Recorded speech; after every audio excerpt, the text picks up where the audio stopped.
Okay, so we want to get right into the discussion here. I'm thrilled that we have an all-woman panel, by the way. And largely because these are the most intelligent people I know, typically, are women. Sorry, dudes.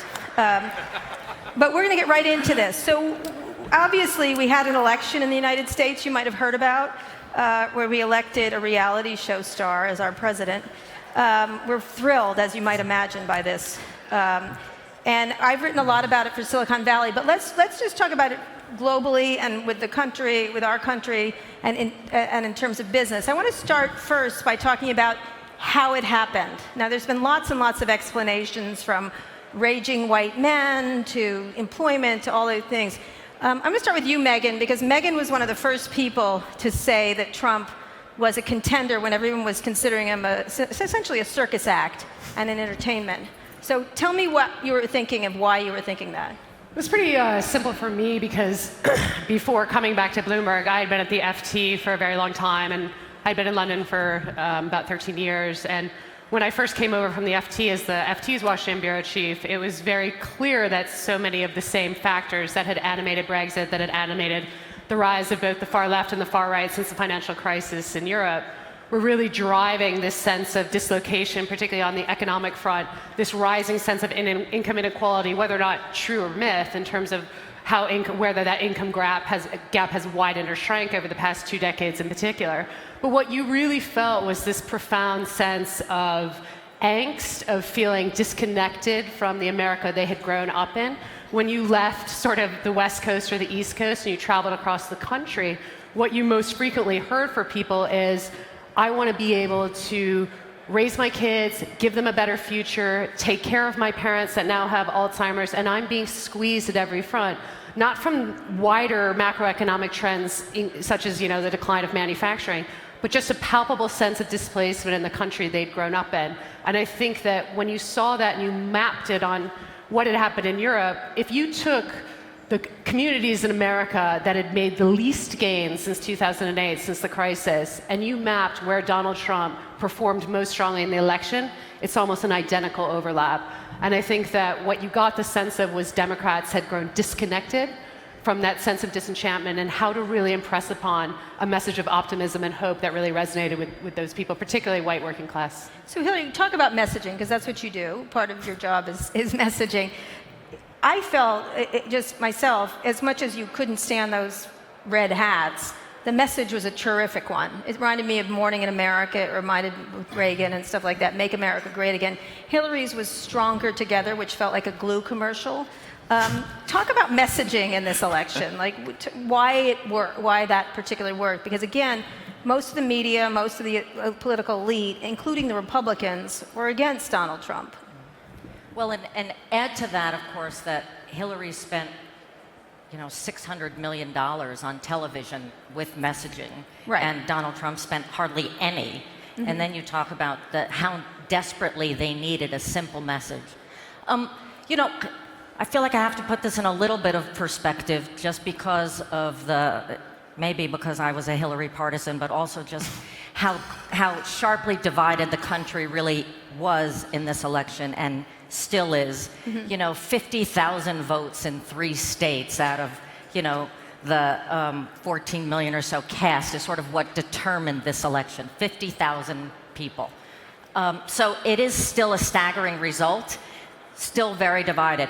But, what I think happened with Hillary, we had a divided primary in Democrats against Bernie Sanders, who had, again, a very simple message, which was essentially, the man is screwing us. Mm-hmm. Donald Trump was working that same message on the right. And when Hillary won the primary as sort of the centrist, I think she never kind of recaptured that sense of hope and desire for change and despair. I think for 2 reasons. One, because she won Sanders fairly decisively when it came to the numbers, but also because of her loyalty to President Obama. As this country was doing better, the numbers were getting better. For Hillary to have been out there talking about the problems that existed in the communities that Megan is exactly right, we're not feeling the recovery, would have felt disloyal. It was a strategic mistake, but that's the reason for it. So her politeness is the issue, or that she was too polite to Obama? No, because they thought they needed the Obama coalition intact, and the best way to keep it intact was to be respectful to his voters. On the other hand, as Megan talked about, we had polling that said almost 70% of the country were still feeling like we weren't on the right track. Right. So she was out of touch with that. It was a strategic catastrophe of the largest proportions. Right. It was bad polling that wasn't showing them this disconnect. It was a failure of her to articulate the kind of message that was needed in this time. And it was their failure, and this, I think, definitely is the biggest weakness, was they never took him seriously, and you would say that as well. They couldn't believe that as many people, particularly women, particularly white working class voters that had long stayed with the Democratic Party in states like Michigan, in states like Wisconsin, in Ohio, 13 of the 15 swing states he won, they never thought that would happen. They always thought he was a circus act. So talk about that, Tammy. I mean, Tammy works in entertainment also, and Tammy's also a producer of a popular show in the United States called Veep on HBO. On HBO. Thank you. They wanted me on Game of Thrones, but I said, look, I'm a Washington girl. I can't do that fantasy stuff. You have the hair for it, by the way. Yeah. So when you talk about this, it's you guys make fun of things on Veep, but it feels as if it's real, like the satire on Veep now has turned to reality. And that's why next season will be interesting. We're going to move to the present and talk about where we are right now, but what do you look at? Because entertainment took over this. He's no matter how you slice it, this guy, you got to look at him. Well, because he's a giant star. America loves a success story. They love a winner. You love someone with billions of dollars. We all gravitate to that person. How do they do it? How can they get us there? You know, in politics, it gets back to Ross Perot in '92, who I found and put on Larry King Live. People like billionaires because they believe, the general voter believes that if they have all that money, they're not stealing my money. So they're looking at Donald Trump, and he went to the most base message that you could possibly have. And it's interesting because Fox News, the original plan when Roger Ailes started, it started with this message. They're all lying to you, and I'm going to tell you the truth, and I'm a rich guy, and I'm not going to steal it. But here's the other thing. The Republicans didn't plan it this way, but remember, this whole election, what they did, how they did it, all the complaints about too much Donald Trump, all happened because the Republican Party said, we don't want to pick someone 6 months in advance who the party doesn't like. Remember, they were stuck with John McCain, stuck especially with Mitt Romney. So they opened up the debates, right? So that no matter how you did, you were in it till the end. So it gave this fabulous television personality the opportunity to play the game. And like in many elections from Jeb Bush and other candidates, they were fighting the last election instead of this election. So then you come to all of these people who feel disenfranchised, and they just want to say they're angry. And here's their best way to prove it. I mean, everyone's against Washington. How easy is that? Isn't everyone against their government? Why do I have to pay taxes? That's the easiest thing. But then he snuck in that other message. I'm going to do A, B, C, and D. And getting to today, if I may, the biggest thing that's happened in this last interim period, a week before he's inaugurated, is that he plans to do everything he said he's going to do. Immigration. He has all of these companies now that he makes them come in and, how many are you going to bring in? How many employees are you going to keep in America? So his plan is to actually do everything he said. So buckle up. So let's talk about that. Yeah, buckle up is right.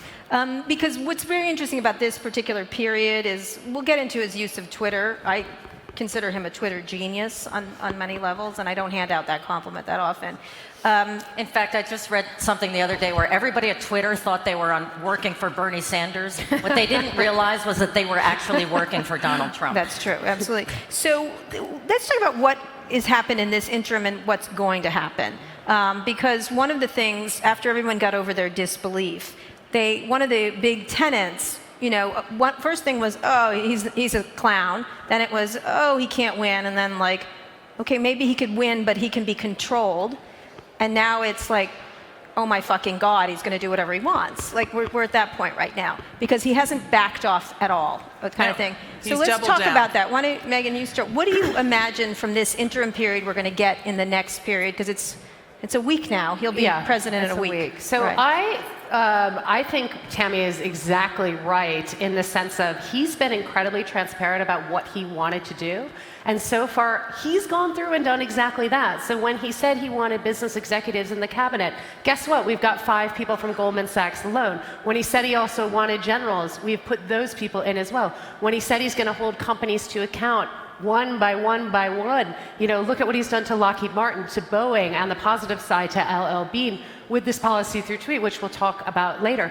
But he is going to go through, and what I think one of the smart things he's done, and I think to give him credit, is during these confirmation hearings, some of which have been overshadowed by some of the other news surrounding him in the dossier, his people who he's put in these positions have sort of scrubbed off the sharpest angles of some of his policies. So yes, while he's going to try and look at doing the wall, they've sort of said, but we're not going to deport, thousands of Muslims. But you don't believe that he's going to care what the cabinet says.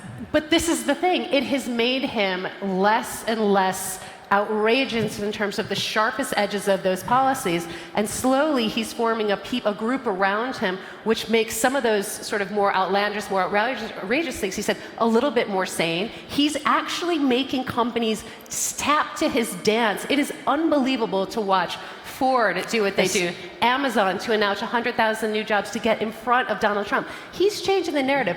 Republicans were fighting the last election, maybe in terms of opening up the dates. He has reinvented the American political process. He's 10 steps ahead of the media. We can't get ahead of the disruption he's causing. And basically, he's creating the game as he goes along. Don't expect him to change that. Don't expect him to stop tweeting. Don't expect him to stop doing unexpected, outrageous things. During his entire campaign, people told him, you have to do this, you have to do that, you have to do that to win. He did none of it, and he still won against Hillary Clinton. Which reinforces his tendency to think he's right. That's classic narcissist, right? Well, by the way, that's not unique to Donald Trump. I work with a lot of politicians. The only thing they ever remember is how they won their first election, and they repeat it all the time. Right. So, I think that Megyn and Tammy are right. And the interesting thing, though, is that, he has a Republican Congress, a Republican Supreme Court, and total control in the government. So in theory,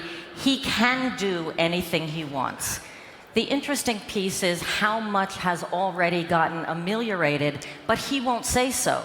So I think America is going to be great again when Donald Trump says we're great, by the way. Not whether or not we're great, whether there's any stat that means anything. It's when he says, when he tweets we're great, but Hilary, we will have become great. Isn't that a lot about the feeling? Because again, compare it to Reagan, coming right after Carter. Morning in America. Morning in America. Yeah. Everybody wanted, it's fake, but it's real at the same time. Well, that's why he wants all these big people around him. And the fake piece of this is, we're calling it the CEO walk, the perp walk to Trump Tower, right, about companies going to announce new jobs in the United States that they actually were already planning on hiring anyway. Right. But why not get a little extra credit with the president-elect? No. Because being in his crosshairs at this point is an uncomfortable place to be. But the interesting piece is, I'm not sure that ends up having as much impact globally as people are afraid of, because I think he gets ameliorated by people. So but that's to me is, how can you say that? Yeah. How can you possibly say that it doesn't matter globally? I didn't say it didn't matter locally. I didn't say it mattered. She said it didn't locally. matter. But you do look, he will repeal Obamacare. He will get at least 2 seats on the Supreme Court. He will introduce comprehensive tax reform. He will be dictating our foreign policy in the Middle East, in China, in Africa. He will dictate foreign aid. All of these things are going to happen. And what people need to understand is that there are fights to be had. There are local fights, Planned Parenthood, trying to protect parts of Obamacare. But wide swaths of what the Republican Party has wanted to do for more than a decade, for 2 decades, will be pushed through in the next 4 to 8 years. No question. He will pull the United States back from the Paris Accords. There are obviously some things that cannot be pulled back, but he will go as far regulatory-wise as they can. Mm-hmm. Clean power. He will pull out of TPP. He will only engage in bilateral trade agreements, not multilateral trade agreements. So those sorts of things will end up He happening. will introduce a border tax. He will look at tariffs with countries like China. All of this is happening. So border tax talk about the tactics of doing that. So if you were trying to oppose him, one of the things I've noticed about the Democrats is they get all, I can't believe he said that, like every time, like I can't believe he did that, I can't, and then they get righteous, hair on fire, and it results in the same thing. But there's no effective answer except to, same thing with the media, shocked. I'm so shocked he did this. And so what was interesting is that there's no second response to doing that. So what would be, one of the things he does really well, I thought was fascinating, is he'll name some really fucking crazy person, like Sarah Palin is going to be head of this. And then all the media goes, Sarah Palin, because she's like the goblin of US politics, essentially. And then he picks someone else who's only marginally less offensive. And we're like, oh, thank God it's not Sarah Palin. Wow. And he's done it like 20, it's like literally the classic grifter play. I feel like I'm playing those well, all the that's time. the big journalism question. Should you cover his tweets? Yes, of course you should. I think you should. You have to. He's the president-elect. But My just to God. her point, are you being manipulated? Do you call Yes, that? we The New York are. Times called him a liar. Does that work? Is that No, good? but it's a different too question, though, I emotional? think, which is journalists are always going to go where the heat are because journalists do that. But that's different than a strategy for really So let's talk about the opposing and strategy. being What's effective. the strategy? Well, let's talk about this. What is the strategy for, you are, the word surrogate is always used with you people, which I find vaguely disturbing. But I think I know why. So what do you do now? What do the Democrats, the party that opposes Trump, do now? Because it doesn't look like they have any levers whatsoever. And you've got Elizabeth Warren, who is fantastically complainy, and she does a nice job at it. You've got Schumer, who I can't tell. You've got Sanders over here, but it's not a picture of young and fresh and new. Let's just say. What happens? Is there a strategy, or are they just going to complain with each other and fight among themselves and allow this to roll over them? So each of you, want to start with Hilary and then go down the line. Well, it's on two levels. And first of all, I'm not anyone's surrogate. Okay. But they call you that on television, so that's all. Right. As a Democrat, no question. But there's two issues. One, really, the only way to end a crisis is to move through it. So there is no substitute for Democrats and people who are opposing what's happening in Washington to actually do the hard work of going into these communities, coming up with alternatives, really understanding what it was that brought us to this point. So we have a contentious election in 2 years with more Democrats up for re-election than Republicans. There's no substitute for that kind of on-the-ground political work that people are starting to do. The second piece, though, is an immediate tactical piece, which is where there are things that people can do, like middle-class tax cuts, because unlike the Republicans in Congress, Democrats actually agree with Donald Trump that middle-class taxes should go down. So maybe there's tax reform they end up working with him on. Or investment in infrastructure, which again, the Republicans in Congress don't want, but Donald Trump seems to recognize that it's important. So I think you'll see what we call in Washington triangulation, where Democrats are pushing Trump to work against the Republicans in Congress on issues that working people actually agree with, that the Republicans haven't been for. So you're helping Donald Trump get reelected. And then the other piece, though, we're helping Democrats in those communities that need help.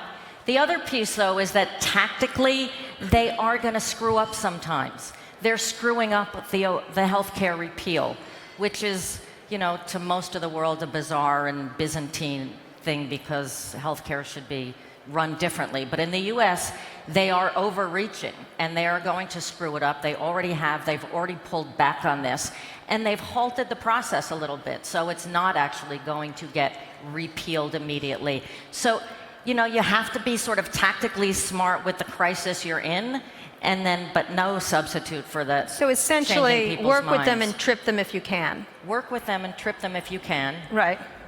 I'm all But for really tripping. coming up with something that matters later. I mean, that's the thing. I mean, let's just be very clear here. Hillary Clinton should not have lost this election. And the reason she lost this election is because she played a message that was played out that didn't resonate with voters, and she failed to change the message even as we saw an incredibly disruptive candidate on the left, and we saw what was going on in Europe as well. They basically, they had an imperfect messenger. She had personal issues with likability that were going to really always dominate her. But they simply did not adapt their message, and they still aren't doing it. And when you go out to states that are really in the focus of this, and you talk to workers on the ground, and you ask to connect with big labor, and you ask to connect with where a Democrat's showing you where the job growth of the future is, and you ask to talk to them about education, you talk about them about how do we get our workers really equipped for the jobs of tomorrow, that kind of work isn't being done. And they're going to need to find a way to articulate a positive vision about growth, about optimism, about change, about the future, about how we're going to invest people in the economy that the left wants to build, and return to a more progressive vision for that party that isn't the Bernie Sanders vision of just free college for all and the other sort of central tenets of his message. But they need to get the youth mobilized, because demographics is your destiny, is no longer your destiny when you've lost the white working class men and women of states like Ohio, Wisconsin, and it's inevitable, because despite Trump's rhetoric, 70% of the jobs lost in those communities are lost to innovation and technology, not to trade deals. And that deals. work needs to accelerate. Right. But people don't want to hear we have to send you back to school. They don't, but those are the hard work that needs to be done. Second quick point, my biggest concern when I look at both Europe and I look at being a UK citizen and a US citizen is that what Trump has done is fundamentally disrupt what, we've talked about this, what people want from their leader, what characteristics they put in leadership. And that basically he has celebritized the political process to such an extent that it will be difficult for America to ever really pull back. So are you really going to be able to run an Amy Klobuchar up against a Donald Trump? No way. Even Elizabeth Warren, he's going to run over her like a truck. And do the Democrats really need to think of that heat quality? Imagine, a Justin Trudeau looks coupled with, somebody you need that. I think that in the current political environment and what will dominate for years to come is this sort of star quality, and the bench, frankly, is pretty thin. So, Tammy, talk about what's next, what you see coming right now, and what they can do. I think one of the biggest issues is people are expecting media to hold him back. People are expecting them to challenge him in every single way. The New York Times sends 10 reporters here, this, that, or whatever. That's not going to work, okay? If you're waiting for America to change or the president to change, here's the one thing about that, though. He clearly cares about the New York Times and Graydon Carter because he met with them and went to their headquarters and all that. But I think what happens now is that the Democrats bide their time. We've seen John McCain, Lindsey Graham, Republican senators. Mitch McConnell came out. They're going to investigate the relationship with Russia. That part of the process is going to start. Will it make a significant difference? No. And as I said when I started, listen, they are going to do everything they can do. He has a team assembled. They pulled in Gary Cohn from Goldman Sachs, Dina Powell, all these operators. This is Dina Powell from Goldman Sachs, Correct. Gary Cohn from Goldman Sachs. So these are people that have operated the levers of government. So this is outsiders, but really insiders who know how to play the game. And they're really going to go in. And the one thing they never forget, or Donald Trump never forgets, the apprentice audience. So when you think of the cabinet, think about that show, The Apprentice. Has anyone seen the show, The Apprentice? You know how everyone lines up? That's their whole plan. They're even going to have a dinner right before the inauguration with the entire cabinet. I mean, President Obama probably couldn't name his entire cabinet. Right. I know George W. Bush didn't know them, and neither did his father. Okay, so they don't really matter.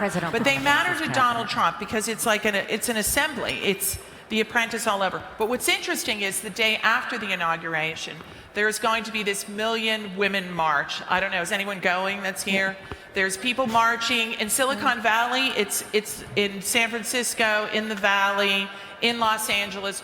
All around the United States, women are marching. This is not officialdom. These are not campaigns that are putting together. These are people who feel like they have to rise up and say something. And as we were talking about the other night, there's no leader. It's kind of like the Tea Party. You need a couple leaders, spokespeople in this kind of political world to speak on your behalf. But the question is, will that make a difference? Will the Trump campaign or will the Trump administration respond? I think they're going to. That's why Ivanka's going to be up there, and the family members. And so my point is, the question is, will the American people make a difference? We're saying the Democrats are going to have a hard time making a difference. Grassroots is the other piece. Will grassroots rise up? I don't think so enough to make a difference. Except he is a TV star and he cares about the people. Well, and he cares about the media in a way that we have not had a president care about the media in, I don't know, in all of my years in Washington. And he's accessible that way. I've done briefing documents for politicians, and essentially they read the clips they're handed. Wait. Forget the clips. If everyone right now tweets to @RealDonaldTrump, he might respond to one of you. Right. Really? Right, Because that's what he's don't reading. do that. He's not Do reading the not do briefings. that. He's reading Twitter. Come on. He's reading Twitter. He is watching cable news. He is reading the New York Post and the New York Times. In that regard, he is the most accessible president we've ever had. So I constantly tell companies who are clients of mine, actually, there are multiple avenues to get your message out. Don't let him bully you with a single tweet. There are 1,000 ways to get your communication. So you're essentially saying we have a twitchy teenage girl as the president of the United States. No question. Is that fair, though? I mean, is that really fair? I mean, look, maybe what I always try with this is to get people to flip their mind. What if he is the most effective media commentator of our time, and we're just sitting here, and definitely people in my profession, who refuse to accept that the paradigm has changed, who will keep telling, oh, I'm so shocked, oh, I'm so surprised, I can't believe this is happening. No, stop being surprised, stop being shocked. Get out of your view that he's going to triangulate or whatever you're talking about in Washington, and that he's going to do the things that we expect are normal. He is not going to do them. We need to think deeply and hardly in my industry, certainly, about how we're covering him, what we're doing. That is the point. How do you cover him differently? That is the point. How I always look. So let's talk about the tweets, for example. We have to cover his tweets because, frankly, he's actually making policy by tweet. Absolutely. He changed our policy in the South China Sea via tweet. He changed our nuclear policy, our U.S. nuclear policy, in a tweet at 6 a.m. This is how he communicates with his staff and his appointees. One wouldn't, as a journalist, want to miss that. Do I think we need to give him the same depth of gravity about his tweets about Meryl Streep being the worst actress or whatever after she rubbished him at the Golden Globes? Obviously not. But I think that what we need to think about is where he is shifting that nexus of how he does things, where he's shifting this paradigm, where he's using all of these basically what is innovation, and why he mastered Twitter is because he understood it was the most effective trolling mechanism, and that's basically what its highest, best use is in a candidacy. He never was like Hillary, like, stronger together, or come on America, come out to Iowa. He was like, Hillary Clinton sucks, and everyone was like, yeah, like bang, bang, bang, bang, bang. Facebook, talking about sort of those communities of news where only people's news. There is a slight okayness with thinking that's appalling. There is some level of, I get what you mean, because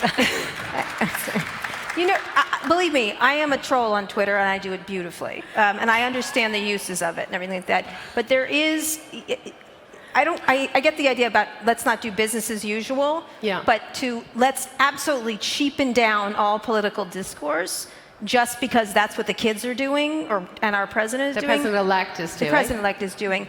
Well, he's doing it because it's a way to own, I get everything. that. I get Exactly. that. That's the state of the play. But just because we're stuck in some version of the movie Network and we're headed that, we're like 2 seconds away from an execution. That's why you see so many companies like Facebook, like Twitter, really examining how can we make our system better reflect, where can we weed out these abuses? Right. Where can we? But I think it's unfair to say to journalists, whether or not we think it's appalling or not, I don't get into that. I'm a neutral. I don't apply the normative to that. But I think it's unfair to hold journalists to say, well, you shouldn't be covering his tweets. No, I think we should too. I think we agree on that. So can we have questions from the audience? Because in just a second, I'm going to go to questions in a couple of minutes. So get the ideas started about what you want to ask about. Go ahead. I was just going to say one point about this, which is you're both right in a sense that this is how he is and who he is. And in my view, it's a good thing that he's actually in touch and connected. But because he is a complete, frankly, narcissist who doesn't live with the truth, and that is always how he's been in business, in some respects, you do have to push through. Because I don't really care if he changes his mind in 3 weeks on Obamacare and says, oh, I didn't really mean that we should get rid of pre-existing conditions. What I always said was this: who cares if it's really true? I need a reporter to stop saying you're a liar and start talking about why it matters. And so I think that's the thing. It's like we're desperate for reporters to say what the people are saying, that he's just a liar. I don't think it's going to happen, and Or I don't people think don't care. Or people don't care if he lies. People don't what care. we They think need all the people to do politicians is say lie. why it matters. I think one of the things that was most interesting is all the anti-female stuff he said, the pussy grabbing, everything like that, and everyone was like appalled and shocked, and I was like, lots of people talk like this. Like, I think people are going to be less shocked, including women, because they've tolerated it from their own spouses. Of course, and or something. particularly in those communities of women that voted in surprising numbers for him, rural communities in particular, they experience that kind of sexism on an everyday basis, and our refusal to acknowledge it and just sit back and be shocked really let that door. No. It's still okay to be offended. Forget Yes, about that's the right. shock. There's no Right? question. All right, It's so offensive. let's get to some questions. Go right here. Go ahead. Hi, I'm Jeff Jarvis from QD. Fucking great panel, Kara. Thank you. Thank you. Nice hat. Resist. So I made it for this moment. We're going to talk about the press tomorrow, plugging our panel tomorrow with Yeah, we're about 3 doomed. o'clock. Go ahead. You've talked about the politicians. I want to go back to the people. And I'm having flashbacks to my childhood of ducking under desks for fear of nuclear war and 60s marches. What do the people do today to resist, to have an impact, to make any possible hope of a difference around the nuttiness of how we've screwed up media and how politicians have screwed up Washington? What can the citizens do? Okay, Tammy, why don't you start? Well, that's the big issue. How do you have impact? You can certainly march, as so many are going to do, and you'll get media coverage, but he'll make one tweet and it won't matter. So traditionally what happens is organizations form, like Planned Parenthood is stepping in on the march, they're helping. But you need large groups and you need to spend a lot of money on TV advertising to move everything. And again, the problem is that Congress, if you look at it from that political point of view, Congress is run by the Republicans. The interesting thing is Donald Trump has made perfectly clear to the Speaker of the House, you don't do what I want, I'm throwing you off the island too. So they have to be very careful. On the other hand, they have very specific policies. They have very specific problems. Remember, the House is always running every 2 years. So an answer to your question is, I don't know. I think that one of the reasons why he is successful is because his skin is thicker than anybody's in the game right now. So he doesn't care what anyone says about him. And I think that the thing to do to succeed in the resistance, as it were, is to be willing to stay in it. Yeah. To stay in it, to not get distracted when he's tweeting about Meryl Streep. To stay in it on the issue that matters the most to you and stay on it. Because this part of his accessibility, this part of his desire to actually be liked is real. And you have to exploit it as best as you can. That's the only way that the really radical conservatives in Congress will I think you push also back have on to it. take some of those tactics. I did a tweet that I got tens of thousands of, which is interesting to watch how they do. I experiment all the time. And when he did the I love Putin tweet, the one where he said he was great, and I just put pro tip, kissing up to your boss on Twitter is totally lame. And it was, I got the Trump people retweeted it. It was bizarre, but it was funny, so they like, you know what I mean? It was a very interesting thing. I think one of the problems is a lot of Democrats come out as humorless and just humorless. They're not playing kind of the funny game kind of stuff. And I think they take there it is some- seriously if their healthcare center's getting shut I down. know God damn that, those but- people taking it seriously. But I think they over are shocked. They're constantly appalled and shocked, and that gets Being shocked and appalled is not as effective as as it pushing used to back. be. One All right, thing I'd another say is question. start local, think global. And Yeah. I think when you listen to what Michelle Obama has said in the She was closing days effective. and saying start on your local school board, start with anywhere you can make a difference, go to your board of education, get involved with PTA, think about the small steps and what you can do to affect change at your local community and maybe change some hearts and minds there, and then scale that up. And I think that's what you'll see a lot of people doing on the left and the right. She But thus far, that's what the Republicans did. And that's why they're so dominant now. Yeah. Because they said, we can't win. They view all media as against them. We're going to own these other areas. You've got Breitbart and all these other folks because they feel like everyone else is against them. And here's the other point.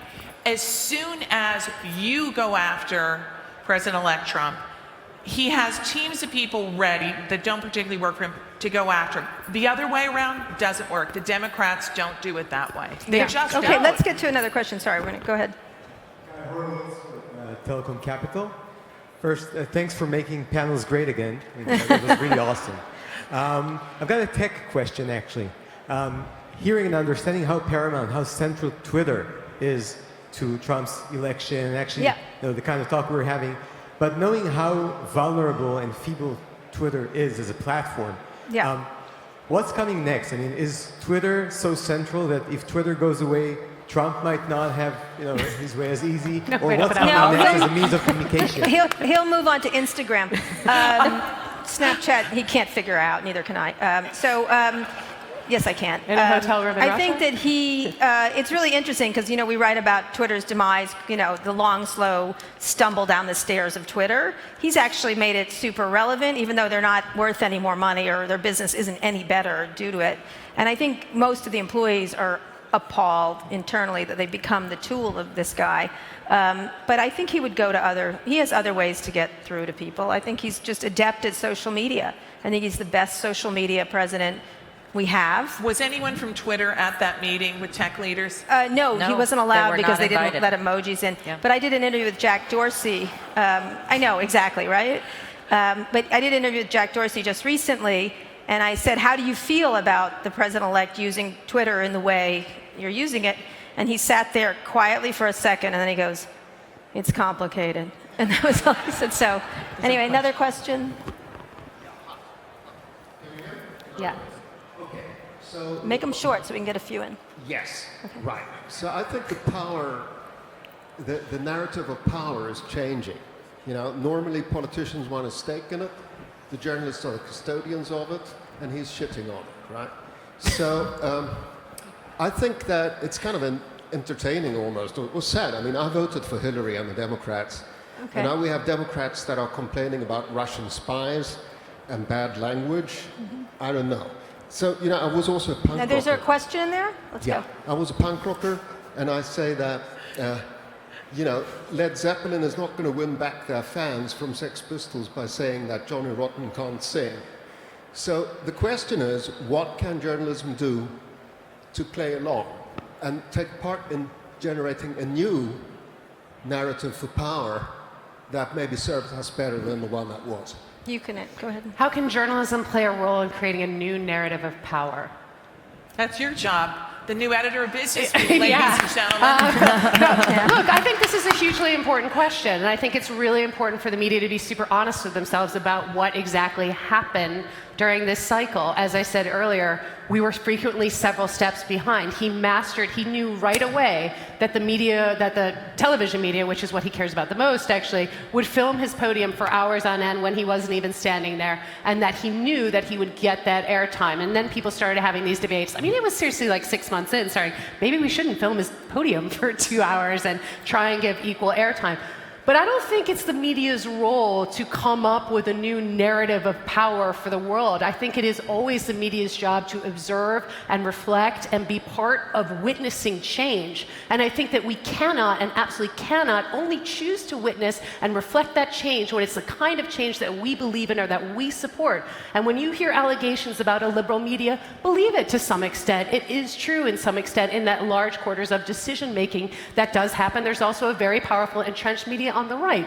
But we are not there to make your minds up. We are there to inform you. We are there to give you the best access for the facts. We are there to give you an even-handed portrayal of what actually is happening in communities from Greece to Iran to Syria to Russia to America. And we did not do that in the American election in 2016. We ignored what was going on in rural America. We ignored what was going on in communities like Michigan and Ohio. We did not do our job, and that is full stop. And that is a lot of the reason why you're seeing these outbreaks of populism on the left, on the right, in Western democracies writ large. We've got to do a better job, full stop. I take that on board, and I hope that people get on board and help us do it. At the same time, I would disagree. I think voice is more important than ever among journalists. And I know there's the idea that we should be there's no such thing as objectivity. There just isn't. It doesn't exist. And it's sort of a fake thing reporters say to each other when they all have opinions. They all think. One of the things we're doing at ReCode, I've just started doing a weekly column. And the first one was called Trumple Thin-Skin. And I talked about how this tech leaders